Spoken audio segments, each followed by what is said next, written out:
এই চ্যানেলে নিত্য নতুন ওয়াজ নসিহত পেতে চ্যানেলটাকে সাবস্ক্রাইব করে পাশে বেল আইকনটি বাজিয়ে দিন। আজ থেকে ৭৮ বছর পূর্বে এই ভারতবর্ষ ছিল অত্যাচারী জালের ইংরেজ শাসকের অধীনে। ইস্ট ইন্ডিয়া কোম্পানিকে ইস্যু করে ব্যবসার অনুমতি নিয়ে এই ভারতবর্ষে এসেছিল, কিন্তু তাদের উদ্দেশ্য ব্যবসা করার ছিল না, বরং তাদের উদ্দেশ্য ছিল এই ভারতবর্ষের ধন দৌলত টাকা পয়সাকে শোষণ করে লুণ্ঠন করে নিজের দেশে নিয়ে যাওয়া। সুতরাং তারা নিজের উদ্দেশ্যের দিকে অগ্রসর হতে লাগলো। বন্ধুগণ, কেমন ভাবে দেখুন, ১৬০০ খ্রিস্টাব্দে ইংরেজ সম্রাট ব্যবসার অনুমতি নিয়ে এই ভারতবর্ষে এসেছিল। সেই সময় ভারতবর্ষের বাদশা ছিলেন সম্রাট জাহাঙ্গীর। তিনি তাদের মনোভাবকে না বুঝতে পেরে তাদেরকে ব্যবসার অনুমতি দিয়েছিলেন এবং তাদের প্রতি সুধারণা রেখে ৫০০ বর্গমিটার জমি একটি ইংরেজের হুকুমে রাস্তা করেছিলেন। তারা যে বেঈমান, তারা যে বিশ্বাসঘাতক নামক হারাম ছিল, বাদশা তা জানতেন না। তারা ভারতবর্ষকে আপন অধীনে ভারতবর্ষের ধন দৌলতকে শোষণ করে লুণ্ঠন করে নিজের দেশে নিয়ে যেতে লাগলো, ভারতবর্ষকে আপন অধীনে করে নিতে লাগলো। ১৭১৭ খ্রিস্টাব্দে মাইসুর নামক জায়গাতে তারা আয়ত্ত করে নিল এবং ১৭৪০ খ্রিস্টাব্দে আর ১৭৫৭ খ্রিস্টাব্দে তারা এই ১৭২৩ পলাশীর যুদ্ধে নবাব সিরাজদৌলাকে পরাজয় করে সাম্রাজ্যবাদী ব্রিটিশ শক্তির অধিকারী হয়। এভাবে তারা ভারতবর্ষে আপন ভারতবর্ষকে আপন অধীনে করে নিতে লাগলো এবং ভারতবর্ষ থেকে ধন দৌলত সম্পদকে লুণ্ঠন করে নিজের দেশে নিয়ে যেতে লাগলো। তাই ১৭৫৭ খ্রিস্টাব্দে ভারতবর্ষের বিখ্যাত বুজুর্গ হাজী জামদাদুল্লাহ মাহাজির মখদুম রহমাতুল্লাহ আলাইহির নেতৃত্বে হযরত মাওলানা নানপুর রহমাতুল্লাহ আলাইহি, হযরত মাওলানা রশিদ আহমদ জান্নাত রহমাতুল্লাহ আলাইহি, হাফেজ জামির রহমাতুল্লাহ আলাইহি প্রমুখ বুজুর্গ সামনের ময়দানে সাম্রাজ্যবাদী ব্রিটিশের বিরুদ্ধে জিহাদ করে এবং তাদের বাপ কামান অস্ত্র শস্ত্র ছিনিয়ে নিয়েছিলেন। তাই ওই সময় ইস্ট ইন্ডিয়া কোম্পানি থেকে মুসলমান মাথায় টুপি পরনে লম্বা জামা মুখে দাড়ি তাদেরকে ধরে ফাঁসির দড়ি তৈরি করে ওই সময় ব্রিটিশ প্রশাসনের দুঃসপ্তাহের মধ্যে ৩ লক্ষ মুসলমান যাদের মাথায় টুপি পরনে লম্বা জামা মুখে দাড়ি তাদেরকে ধরে ফাঁসির দড়িতে ঝুলিয়েছিল। তার মধ্যে প্রায় ৫,০০০ আলেম ওলামা ছিল। ওই সময় দিল্লি শহরের ৫০০ আলেমকে ধরে ফাঁসির দড়িতে ঝোলানো হয়েছিল। ওই সময় দিল্লি শহরের ৫০০ আলেমকে ধরে ফাঁসির দড়িতে ঝোলানো হয়েছিল। অনন্ত হয়ে গেল, স্বাধীনতার বিপ্লব করেই চলেছে, ধরেই চলেছে। তাই তারা চিন্তা করবে যে আমাদের প্রশাসন আমাদের ক্ষমতা বজায় রাখার জন্য সর্বপ্রথম ভারতবর্ষ থেকে আলেম ওলামার সমাজকে নির্মূল করতে হবে। সুতরাং তারা ১৮৬৬ খ্রিস্টাব্দ থেকে নিয়ে ১৮৬৭ খ্রিস্টাব্দ পর্যন্ত ১৪,০০০ আলেম ওলামাকে ফাঁসির দড়িতে ঝুলিয়েছিল। মিস্টার টমসন তার জীবনীতে লিখেছেন যে দিল্লির চত্বরকে নিয়ে হায়দ্রাবাদ পর্যন্ত সড়ক চলে গিয়েছে, তার দুই পাশে এমন কোন পরীক্ষা ছিল না যে সেখানে কোনো আলেমকে ফাঁসি দেওয়া হয়নি।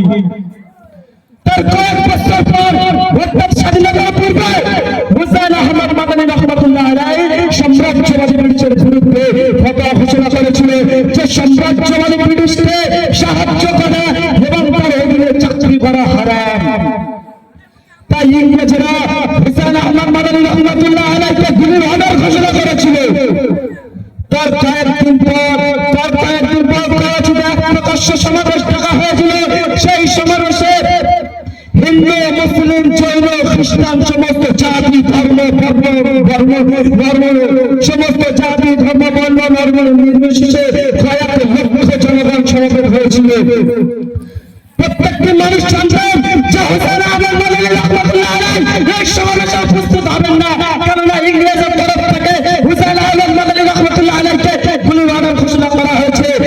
কিন্তু সমাবেশ শুরু হবার কিছু পূর্বে হুসাইন আহমদ মাদানী রহমাতুল্লাহ আলাইহি জলের পরোয়া করে কাফের কাফের সঙ্গে নিয়ে কবিতা পড়তে স্টেজে উঠে পড়ল। তাই প্রত্যেকটি মানুষ আশ্চর্য হয়ে গেল। তারপর হুসাইন আহমদ মাদানী রহমাতুল্লাহ আলাইহি সাম্রাজ্যবাদী ব্রিটিশের বিরুদ্ধে বক্তব্য শুরু করিল। তখন চতুর্দিক থেকে গুলি চালাতে আরম্ভ করে দিল। আল্লাহর কারিশমা একটিও গুলি হুসাইন আহমদ মাদানী রহমাতুল্লাহ আলাইহি পারল না। এই ঘটনা থেকে ইংরেজরা তিন কর্তব্য বিমূঢ় হয়ে গেল। হুসেন আহমদ গনি রহমতুল্লাহ আলাইহি সম্রাটবাদের বিরুদ্ধে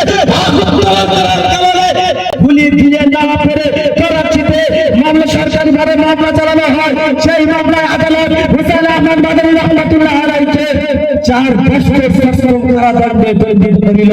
কিন্তু বড় দুঃখের বিষয়, পরিতাপের বিষয়, যারা পরাধীন ভারতকে স্বাধীন করার জন্য নিজের বুকে রক্ত ফেলে দিয়েছিল, নিজের বুকে করেছিল, নিজের পুত্রকে স্বাধীন করেছিল, আজও যদি এই ভারতবর্ষের মাটিকে নিয়ে গেলে যায় তাহলে তাদের পড়িবে। কিন্তু আজ তাদের নাম ইতিহাসের খাতায় নেই। তাই আজ আমি ওই সমস্ত বিকৃতকারী ঐতিহাসিকদের বলতে চাই, তারা যত এই সত্য ইতিহাসের চেপে রাখতে চায় না কেন, তা কোনোদিনও পারবে না। কেননা আজ থেকে 1440 বছর পূর্বে মহানবী সাল্লাল্লাহু আলাইহি ওয়াসাল্লাম পবিত্র বাণী ঘোষণা করে দিয়েছেন, ওয়াল্লাহি ফুরুবাতিনুন বাতিনুন বাতিনুন নাবিয়ুল রাসূলুল্লাহ। সত্য হলো উজ্জ্বল দিবালোকের ন্যায়, আর মিথ্যা হলো অন্ধকার মানুষের ন্যায়। তাই কোনোদিনও অন্ধকার দিবালোককে গ্রাস করতে পারে না। কিন্তু দিবালোক তাই কোনোদিনও অন্ধকার দিবালোককে গ্রাস করতে পারে না, কিন্তু দিবালোক অন্ধকারকে গ্রাস করে দেয়। তাই আপনারা যত এই মিথ্যা ইতিহাস দিয়ে সত্য ইতিহাসের চেপে রাখতে চান না কেন, তা কোনোদিনও পারবেন না। এই সত্য ইতিহাস একদিন না একদিন প্রকাশ হবে হবে ইনশাআল্লাহ।